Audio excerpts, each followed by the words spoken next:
Well, I mentioned that in 1988 we became qualified to receive cultural gifts from artists, authors, and others.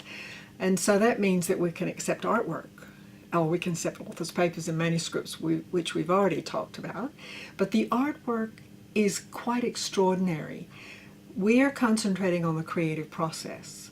We want every little preliminary, whether an artist started out with the idea on a paper bag, on a serviette, we want that. And then if they had 6 different little drawings, each one of them rejected, we want those too. So we want to see the thinking process between the different steps in the illustration. We love the final artwork, which you see in the book, but you can see that in a book. But it is useful to have the solid process. So I'll just go through a couple of examples to give you some ideas.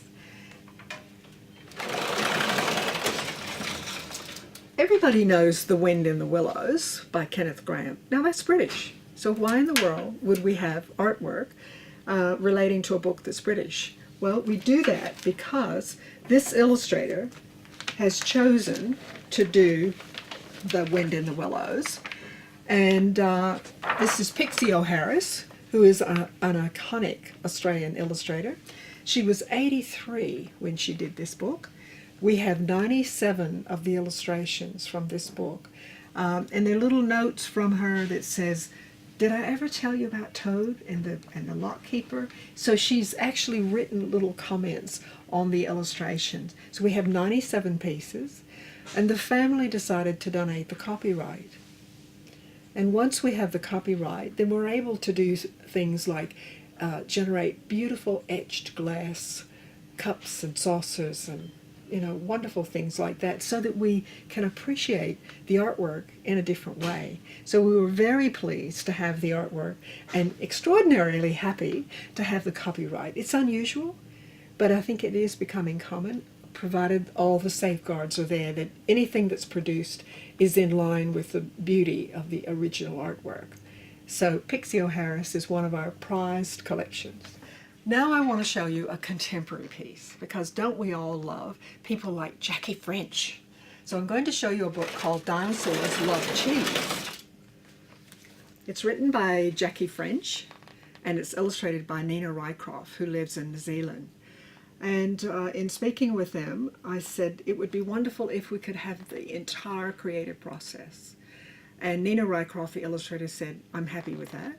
Jackie French, we have her papers and her manuscripts, so we actually had all the correspondence between them. We had the storyboard that Nina created for how the illustrations would look, and then we had comments from Jackie on the storyboard. So that means that we can show this to graphic designers, to creative writers, and to show this is part of the creative process, deciding how you're going to place your ideas, where your illustrations are going to go. So I'll just give you some examples of the kind of material that we have, and then we'll later put these out on a table so that you can see them in greater detail. Many illustrators will use what we call a dummy, which is a mock-up of the final product. Oops, we go this way. And you can see that this is pulls out like this, and obviously the reason for this is so that you can see the continuity and where the page turns should occur, where the climax of the story should be, whether the progression of the action is taking place sufficiently.